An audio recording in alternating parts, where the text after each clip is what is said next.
Welcome in trigonometry part 8. In this part we solve few more problems based on height and distance. In part 7 also we solved 2 questions based on height and distance. So in this part also, in part 8, we solve 2 more problems. So first of all, you note down the problem. This is the problem selected for you.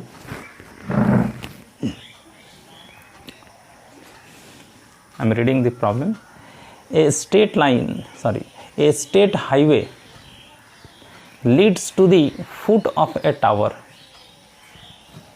Full stop. A man standing at the top of the tower observes a car at angle of depression of 30 degree, which is approaching to the foot of the tower with a uniform speed, 6 seconds later, the angle of depression of the car is found to be 60 degree. Find the further time taken by the car to reach the foot of the tower. This is what is your question. Once again, question you have to read properly, and then we have to draw the figure of the problem. This is most important. Once again I am reading. A state highway leads to the foot of a tower. There is a state highway. Let us draw a highway in this way. There is a state highway. Question is, a state highway leads to the foot of a tower. There is a tower. This is the tower. AB is the tower. B is the foot of the tower. Tower means this can be taken as perpendicular. This is tower. Tower. Okay. A state highway leads to the foot of the tower. A highway is going towards the foot of the tower. This is what is given. एक highway है, ठीक highway के किनारे एक tower है, या highway पर एक टावर है आगे. A man standing at the top of the tower. एक आदमी यहाँ पर खड़ा है, यहाँ टावर के टॉप में. ऑब्जर्व्स, ये ऑब्जर्व्स है, थोड़ा लाइट से देखिए ना दिखे तो. Observes A car eight an angle of depression of 30 degree. एक आदमी इस टावर के ऊपर है, यहाँ से वो एक कार को ऑब्जर्व करता है. कार कहाँ होगा? रोड पर. At an angle of depression of 30 degree. यहाँ से ये एक कार को ऑब्जर्व करता है. मान लीजिए ये हाईवे है, कार यहाँ पर है, पी पर. P is the position of the car. वो कार को वहाँ से देखता है टावर के टॉप ए से. At an angle of depression of 30 degree. Angle of depression, जो एंगल नीचे की तरफ मेजर करते हैं, मतलब पॉइंट ऑफ ऑब्जर्वेशन से ऑब्जेक्ट जहाँ से देख रहे हैं वहाँ से ऑब्जेक्ट जो है नीचे होगा. Object is below the point of observation. ये है पॉइंट ऑफ ऑब्जर्वेशन और ये है कार. कार नीचे है तो इसको देख रहे हैं वहाँ से, इसीलिए है एंगल ऑफ डिप्रेशन. तो एंगल ऑफ डिप्रेशन कौन सा होगा? ये रोड है ना, रोड के पैरेलल यहाँ लाइन ले लिए, तो ये हो जाएगा आपका. This is angle of depression of the car observe from the top of the tower. Angle of depression माने नीचे एंगल. ये आपका दिया हुआ है 30 डिग्री. क्यों आदमी जो टावर के टॉप से देख रहा है नीचे कार को, angle of depression 30 degree. Which is approaching to the foot of the tower with a uniform speed, comma है यहाँ, रुकिएगा. ये कार जो है इधर जा रहा है, इधर approaching towards the foot of the tower. Tower की फुट की तरफ जा रहा है. With a uniform speed, car का स्पीड यूनिफॉर्म है, यानी घट बढ़ नहीं रहा, स्पीड जो है फिक्स्ड है। 6 सेकेंड लेटर, 6 सेकेंड के बाद, यहाँ से 6 सेकेंड के बाद क्या होगा, कार इधर चला आएगा। मान लो कार यहाँ तक आ गया, 6 सेकेंड में, 6 सेकेंड में कुछ दूर तक जाएगा ना कार। मान लीजिए यहाँ तक आ गया, यहाँ तक, ये क्यू पॉइंट तक चला आया। 6 second later the angle of depression of the car is found to be 60 degree. अब ये 6 सेकेंड के बाद कार का जो एंगल ऑफ डिप्रेशन है ना, वो क्या होगा, ये वाला हुआ कार का angle of depression after 6 second. यहाँ पर पहुँचा, इसका एंगल ऑफ डिप्रेशन हो गया 60 डिग्री। ठीक, find the further time taken by the car to reach the foot of the tower. कह रहा है कि फाइंड द फर्दर टाइम, माने और कितना समय, टेकन बाय द कार माने कार के द्वारा और कितना समय लगेगा, to reach the foot of the tower, यहाँ से यहाँ तक, ये फुट ऑफ द टावर तक पहुँचने के लिए कार को और कितना समय लगेगा। ये है आपका क्वेश्चन। फिर से एक बार समझ लीजिए। ये भी एक टावर है, ये एक रोड है जो टावर की तरफ जा रहा है। इसके ऊपर यहाँ एक आदमी है, ये पॉइंट पर, वो एक कार को ऑब्जर्व करता है at an angle of depression 30 degree. 6 second के बाद कार थोड़ा आगे चला गया, विथ ए यूनिफॉर्म स्पीड है कार का। 6 सेकेंड के बाद कार का एंगल ऑफ डिप्रेशन 60 डिग्री हो गया, 30 डिग्री से चेंज होकर 60 डिग्री और सामने चला गया। क्वेश्चन है कि कार और कितना समय लगाएगा टावर तक पहुंचने के लिए, या बोल सकते हैं कि टावर तक पहुंचने के लिए कार को और कितना समय लगेगा। ये है आपका question. I think you have understand what is the question. देखिए फिर से एक बार देखिए, AB is the tower, its height is not given, let it is h meter be the height of the tower. Okay, a man is here at A, observes a car on the highway at a point P with angle of depression 30 degree. After 6 seconds car reach from P to Q. ये 6 second में P से Q तक जाता है, ये distance हम लोग मान लिए x। ओके, और 6 सेकेंड के बाद इसका एंगल ऑफ डिप्रेशन हो गया 60 डिग्री। तो ये और जो डिस्टेंस बचा हुआ है, इसको पहुंचने के लिए कार को कितना समय और लगेगा, यह है क्वेश्चन। ये 30 डिग्री है, तो ये वाला एंगल आप देख लीजिए, ये वाला, ये 30 है तो ये भी 30 होगा, कॉरस्पॉन्डिंग एंगल है। जैसे ये लाइन और ये रोड तो पैरेलल है ना, तो पैरेलल होने से ये एंगल कॉरस्पॉन्डिंग एंगल होता है। कॉरस्पॉन्डिंग एंगल है 30, ये 30 है तो ये भी 30, ये 60 है तो ये भी होगा 60, ये होगा। ये डिस्टेंस PQ हम लोगों ने ले लिया x, ये QB ये ले लीजिए आप y, डिस्टेंस QB आप ले लीजिए y, और h ले लीजिए हाइट ऑफ द टावर। ठीक है, जो मेन पॉइंट्स है उसको एकदम शॉर्ट में आप इस तरह से लिखिएगा। लेट AB इक्वल टू ले लीजिए h, B the h metre ले लीजिए, मीटर में ले लीजिए डिस्टेंस को। AB equal to h metre, B the tower. AB equal to h metre, B the tower, माने ये क्लियर हो गया कि AB is the tower whose height is h metre. h metre का टावर है मतलब उसका हाइट h है। अच्छा, P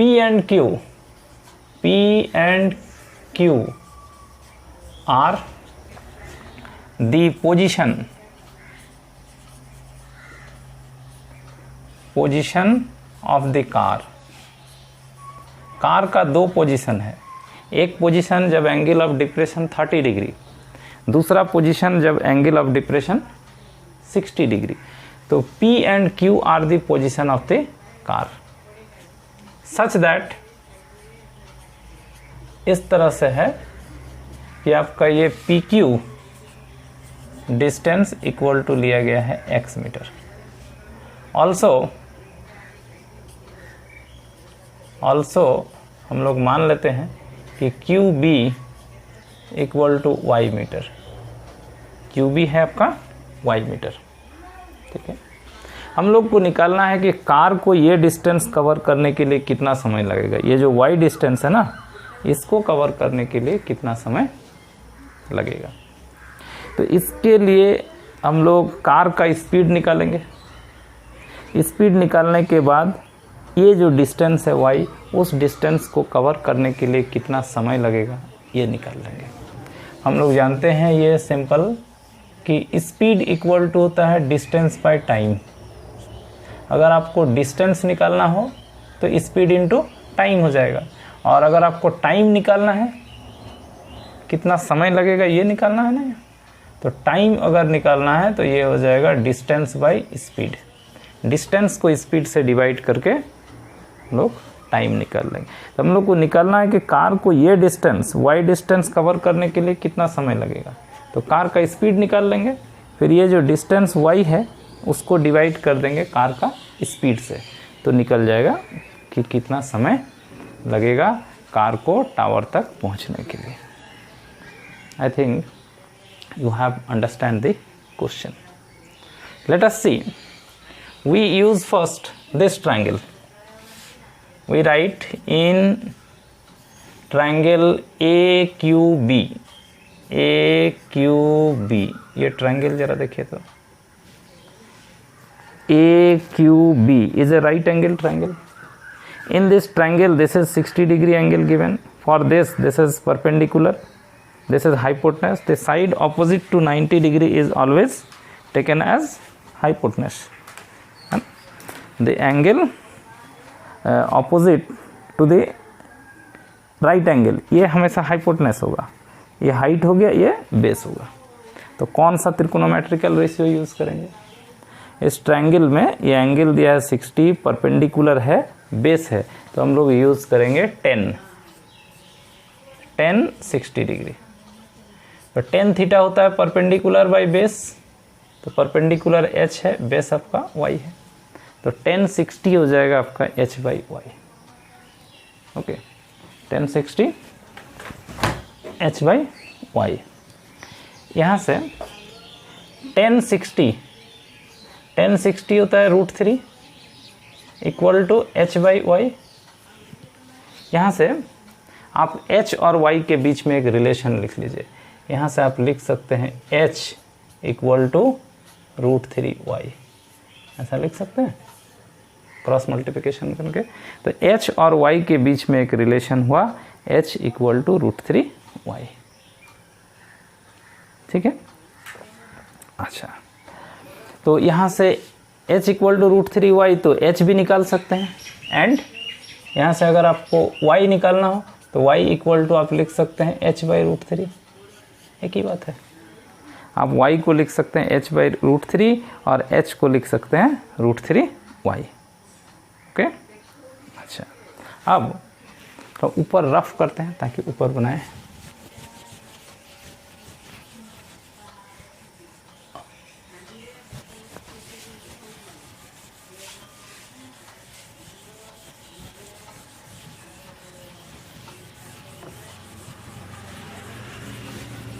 थोड़ा सा देखें। अब आप ये ट्रायंगल ले लीजिए, ये बड़ा वाला APB। इन ट्रायंगल APB देखिए, तो ये बड़ा सा ट्रायंगल APB में ये एंगल है 30, और इसके लिए ये परपेंडिकुलर है h, और बेस हो जाएगा ये पूरा PB। तो आप ले लीजिए tan 30 डिग्री।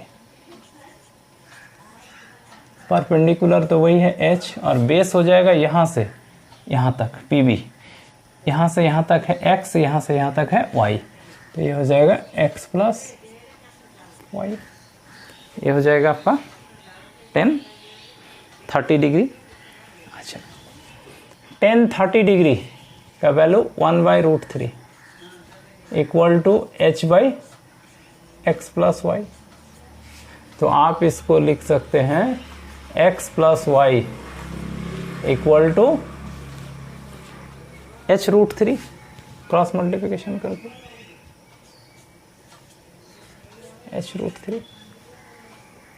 ठीक है, यहाँ से आप x का वैल्यू निकालिए। x मतलब ये डिस्टेंस। x निकालने से क्या होगा, ये डिस्टेंस कवर करने में कार को कितना समय लगा है, 6 second.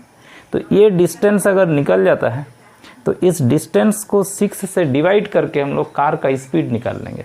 Speed equal to distance by time होता है ना, टाइम 6 सेकंड लगता है।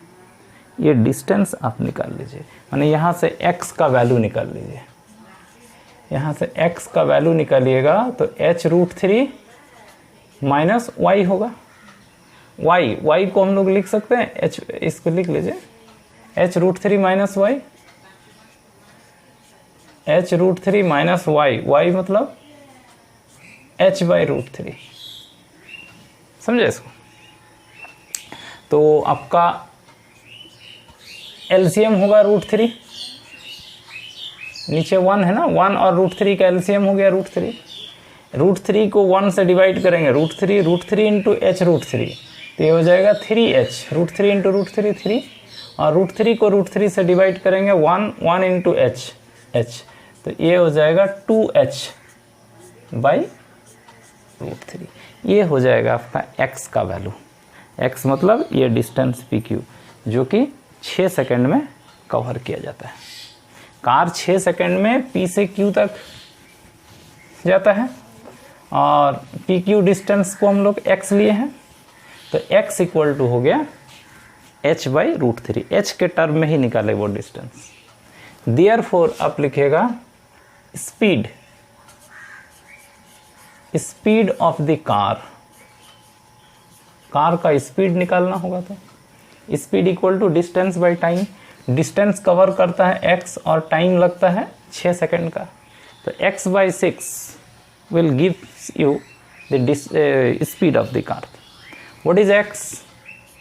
x can be written as 2h/√3, और ये 6 है तो ये 6 नीचे आ जाएगा, तो स्पीड ऑफ द कार हो जाएगा h/2 से कट जाएगा, नहीं 2 3 जा 6, ये हो जाएगा आपका speed of the car h/3√3। x के जगह पर लिख दिए 2h/√3/6, तो ये 6 नीचे रहेगा, 2 3 जा 6, तो ये हो गया h/3√3। ये आपका आएगा मीटर पर सेकेंड में स्पीड है। कार का स्पीड मालूम हो गया कि कार का स्पीड कितना है, h/3√3। आपको निकालना है कि कार को और कितना समय लगेगा ये Q से B तक पहुंचने के लिए, माने ये y डिस्टेंस को कवर करने के लिए। देयरफॉर टाइम रिक्वायर्ड, कार को कितना समय लगेगा, टाइम कैसे निकल, distance by speed.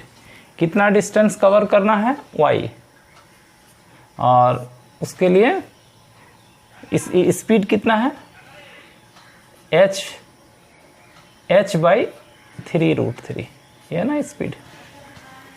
Required time होता है डिस्टेंस बाय स्पीड। डिस्टेंस कितना कवर करना है y, और स्पीड है h/3√3। अब y का वैल्यू लिख दीजिए h के टर्म में। ये जो y का वैल्यू हम लोग लिख सकते हैं ना h/√3, देखिए h/√3 ये लिख दिए y का वैल्यू, और डिवाइडेड बाय h/3√3 है, तो ये हो जाएगा 3√3/h। समझे? y के जगह पर लिख दिए h/√3, सबको h के टर्म में लिख रहे हैं, x को भी h के टर्म में लिखे, y को भी h के टर्म में लिखे, और y हो गया डिस्टेंस और स्पीड हो गया h/3√3। y के जगह पर लिख दिए h/√3 डिवाइडेड बाई h/3√3, तो हो जाएगा 3√3/h। ये एच आपका कट जाएगा, ये एक √3 और ये √3 कट जाएगा, बचेगा 3, इतना सेकेंड। ये हो गया time required to cover this y distance. Means car will take further 3 second, 3 second और लेगा टावर के फुट तक पहुंचने के लिए। तो इस तरह से हम लोग टाइम निकाल सकते हैं। अब एक प्रॉब्लम और बनाएंगे इसमें, उसको भी ध्यान से देखिए। See next question, question number 2 I have written, at the foot of a mountain the elevation of its summit is 45 degree. After ascending 1000 meter towards the mountain up at a slope of 30 degree inclination, the elevation is found to be 60 degree. Find the height of the mountain. This is what is your next question. Once again, let us see. At the foot of a mountain, the elevation of its summit is 45 degree. There is a mountain. जरा देखिए, ये मान लीजिए horizontal ground है, एक mountain है इस तरह से आपका एक माउंटेन बना हुआ है, ठीक है। Eight the foot of a mountain, mountain का फुट कौन सा हुआ, ये हुआ इसका foot. Eight the foot of a mountain the elevation of its summit, summit मतलब इसका ये जो टॉप है, बोल रहा है कि इसके फुट पर, इसके टॉप का एलिवेशन 45 डिग्री है। नहीं, यहां से ऐसे ये एंगल आपका 45 डिग्री है। There is a mountain, it is its foot. ये मान लीजिए ये माउंटेन का हाइट है ना, A B with the height of the mountain. एक पॉइंट सी है, C is the foot of the mountain, mountain का फुट है। माउंटेन के फुट से उसके टॉप समिट का एंगल ऑफ एलिवेशन दिया है 45 डिग्री। क्वेश्चन समझे, पहला लाइन। अच्छा, आगे है, after ascending 1000 metre towards the mountain up, towards the mountain up at a slope of 30 degree inclination, the elevation is found to be 60 degree. What does it mean? After ascending 1000 meter, 1000 metre जाने के बाद, किधर, towards the mountain, mountain की तरफ 1000 metre जाने के बाद, at a slope of 30 degree, ये 45 डिग्री है ना, 30 डिग्री के स्लोप पर, ये मान लीजिए 30 डिग्री है ना, 30 डिग्री, 30 डिग्री के स्लोप पर 1000 मीटर जाने के बाद मान लीजिए यहां पहुंच गया। 30 डिग्री के स्लोप पर 1000 मीटर जाने के बाद यहां पर पहुंचा, मान लीजिए यहां पर इसका टॉप का एलिवेशन, टॉप का एलिवेशन मतलब इसको आप स्ट्रेट कर दीजिए यहाँ, ये टॉप का एलिवेशन हो गया 60 डिग्री। समझे? Find the height of the tower, height of the mountain. देखिए फिर से इसका फिगर थोड़ा साफ साफ बनाते हैं, फिर से तुरंत 1 मिनट, छोटा हो गया थोड़ा, फिगर को बड़ा बनाते ताकि वो क्लियर दिखाई पड़े। क्वेश्चन है कि ये आपका हॉरिजॉन्टल ग्राउंड है, एक माउंटेन है, ऐसा करके, ऐसा माउंटेन होता है। माउंटेन के टॉप का एंगल ऑफ एलिवेशन, उसका जो फुट है ना, उससे इसके टॉप का एंगल ऑफ एलिवेशन दिया हुआ है 45 डिग्री, ऐसा, ठीक है। माउंटेन की तरफ 30 डिग्री के इंक्लिनेशन पर, ये 30 डिग्री का इंक्लिनेशन है, इस 30 डिग्री के इंक्लिनेशन पर 1000 मीटर, 1000 मीटर जाने के बाद मान लीजिए यहाँ पहुँचा, उसका जो समिट है उसका एलिवेशन हो गया 30 डिग्री, सॉरी 60 डिग्री। फिर से देखिए, at the foot of a mountain the elevation of it summit is 45 degree, foot से उसके समिट का एलिवेशन है 45 degree. After ascending 1000 metre towards the mountain up at the slope of 30 degree, 30 degree के slope पर 1000 metre जाने के बाद the elevation is found to be 60 degree, यहाँ से इसके समिट का एलिवेशन 60 डिग्री हो गया। एलिवेशन मतलब कौन सा एंगल होगा एलिवेशन, यहाँ से स्ट्रेट इसको ऐसे खींच दीजिए, ये परपेंडिकुलर हो गया हाइट ऑफ द माउंटेन, यहाँ से सीधा कर दीजिए इसको, ये भी 90 है, ये हो गया आपका angle of elevation from this point, angle of elevation of its top from this point, ये एंगल बोल रहा है कि 60 डिग्री हो गया। 30 डिग्री के इंक्लिनेशन पर 1000 मीटर जाने के बाद जहाँ पहुँचा वहाँ से इसके समिट टॉप का एलिवेशन हो गया 60 डिग्री का। क्वेश्चन समझिए, find the height of the mountain, तो पूरा माउंटेन का हाइट आपको निकालना है। Let A B equal to suppose h metre with the height of the mountain, पूरा हाइट माउंटेन का हाइट मान लीजिए आप h मीटर है with the height of the mountain. c be the foot of the mountain, mountain का foot है c। After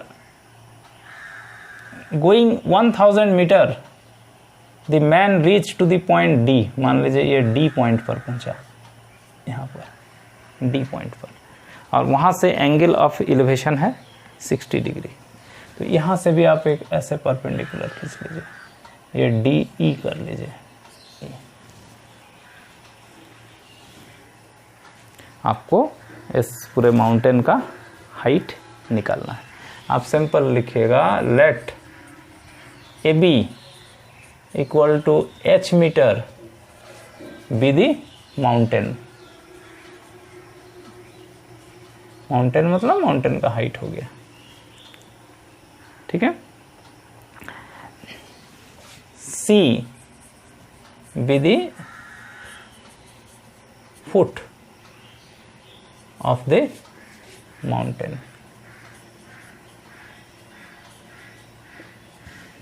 ठीक है।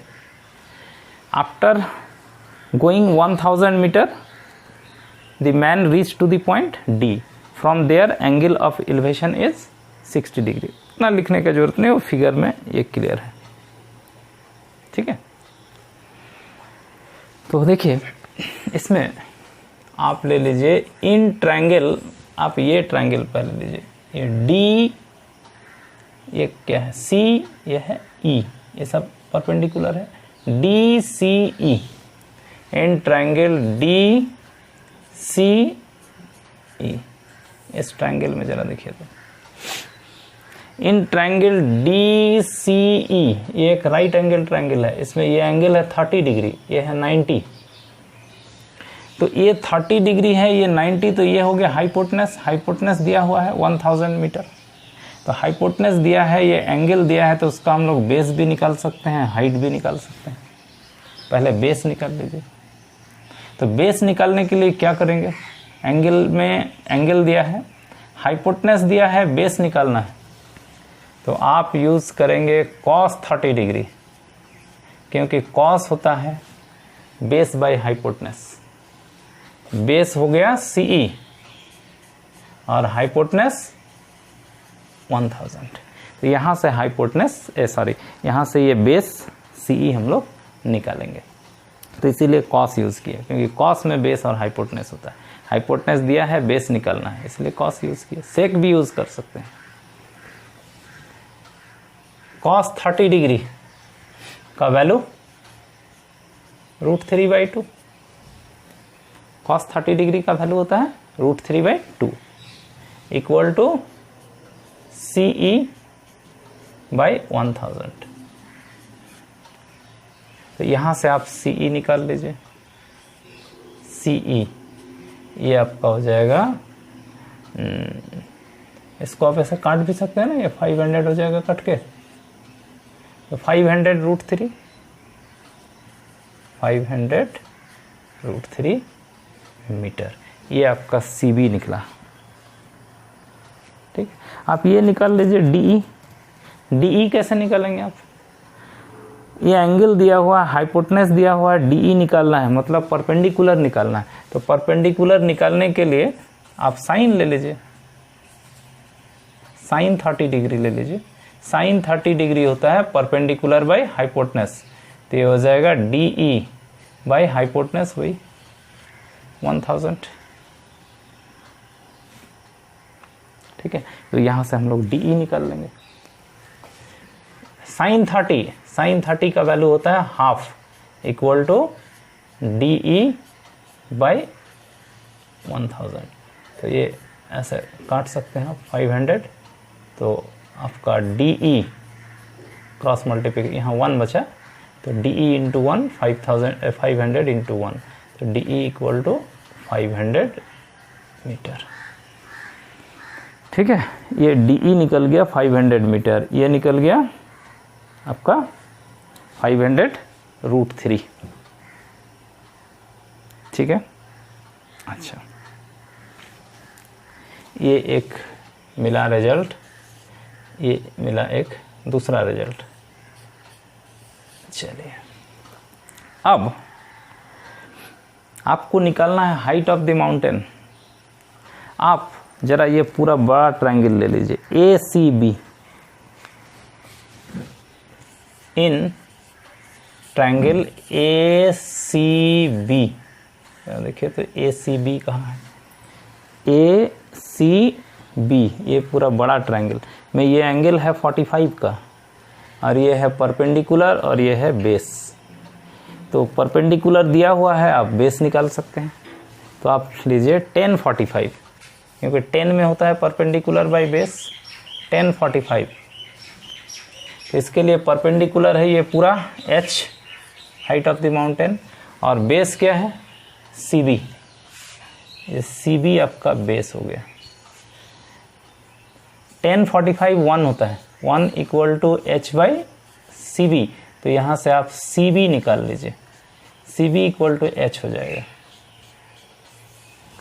ये CB equal to H cross multiplication से, ये CB का डिस्टेंस वही होगा जो आपका H का है। अब थोड़ा इधर रफ करते हैं, इतना चीज़ आप देख लिए। आगे देखिए कैसे हम हाइट ऑफ द माउंटेन निकाल सकते हैं। हाइट ऑफ द माउंटेन मतलब H का वैल्यू आपको निकालना है।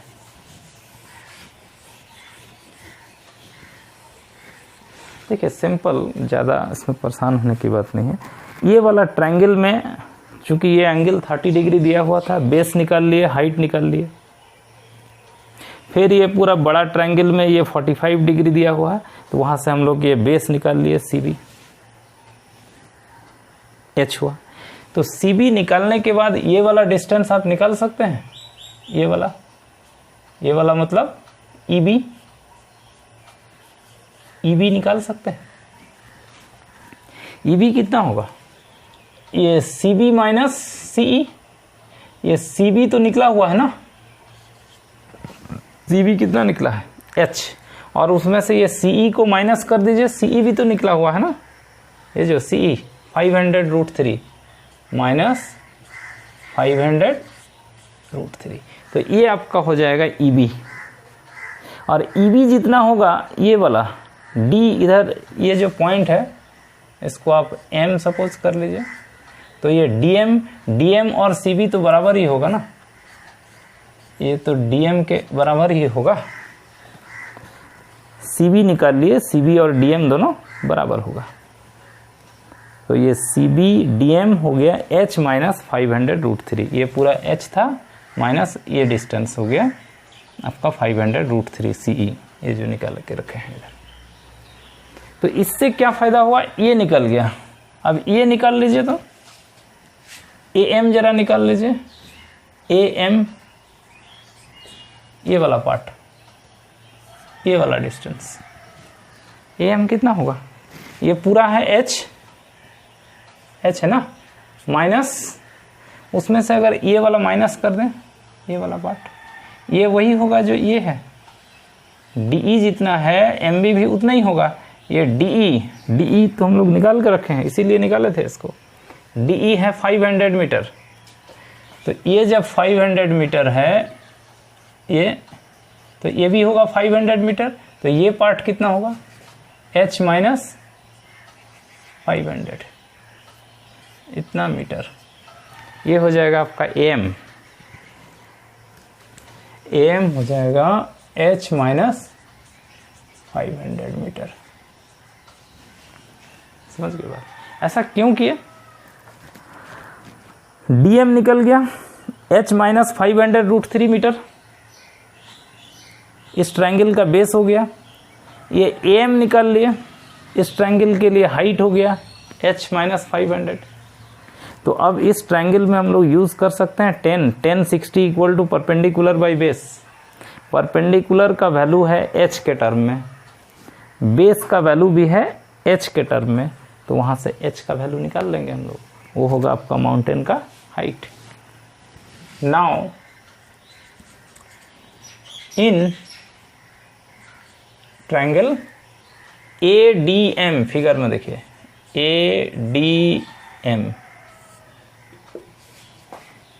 ADM ये वाला ट्रायंगल राइट एंगल ट्रायंगल है, इसमें लीजिए 10 60। 10 इसलिए ले रहे हैं क्योंकि परपेंडिकुलर और बेस मालूम है। परपेंडिकुलर होगा ये M मतलब H माइनस 500, बेस ये DM मतलब वही EB, दोनों बराबर है, H माइनस 500√3, ये हो गया, दोनों H के टर्म में था। अब यहाँ से हम लोग H का वैल्यू निकाल लेंगे।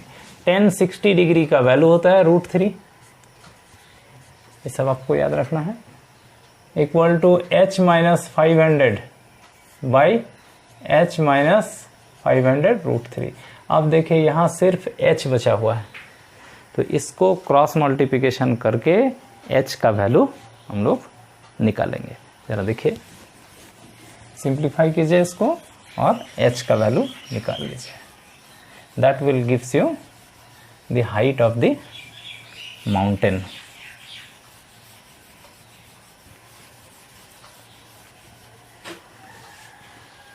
तो यहाँ से क्रॉस मल्टीप्लिकेशन कीजिए, ये पूरा मल्टीप्लाई होगा √3 से, तो ये हो जाएगा H√3 माइनस ये इंटू होगा इससे, तो 500 और ये √3 इंटू √3 3, तो 3 into 500 equal to H minus, इसके नीचे 1 है ना, क्रॉस मल्टीप्लिकेशन कर लिया,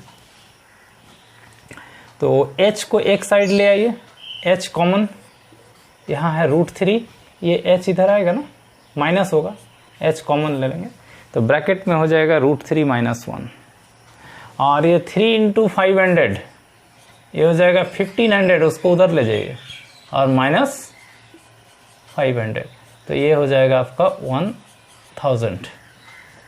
तो यहाँ से आप H निकालिएगा, H होगा 1000 बाई √3 माइनस 1। √3 का वैल्यू लिख दीजिए, प्रीवियस और क्वेश्चन में हम लिखे थे √3 का वैल्यू होता है 1.73, ये होगा 1000 बाई 1.73 माइनस 1, मतलब 1000 बाई 0.73। अब ये 1000 को 0.73 से आप डिवाइड कीजिएगा, जितना आएगा उतना आपका आंसर होगा। आप इसको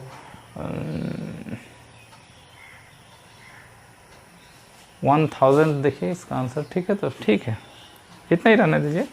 इसको आप क्या कर लीजिए, 73/100 लिख सकते हैं ना, तो 1000 था, 100 नीचे होगा तो और ऊपर मल्टीप्लाई हो जाएगा, तो 2 0 और हो जाएगा, बाय 73, छोड़ दीजिए, डिवाइड मत कीजिए, पॉइंट में मत निकलिए, इतना मीटर। ये हो जाएगा आपका एच का वैल्यू। एच का वैल्यू मतलब हाइट ऑफ द टावर। तो इस तरह से हम लोग हाइट एंड डिस्टेंस का प्रॉब्लम सॉल्व कर सकते हैं। पार्ट 7 और पार्ट 8 में दो हाइट एंड डिस्टेंस का प्रॉब्लम हुआ है। तो ये सब हाइट एंड डिस्टेंस का प्रॉब्लम बनाने के बाद आपके बुक में जो सिंपल क्वेश्चन दिया हुआ होगा हाइट एंड डिस्टेंस से रिलेटेड छोटा छोटा सवाल, उसको आप अपने से बना सकते हैं, है ना। तो ये 4 क्वेश्चन बढ़िया से बनाइए, फिर देखिए नेक्स्ट वीडियो आगे। इसमें इतना ही, धन्यवाद।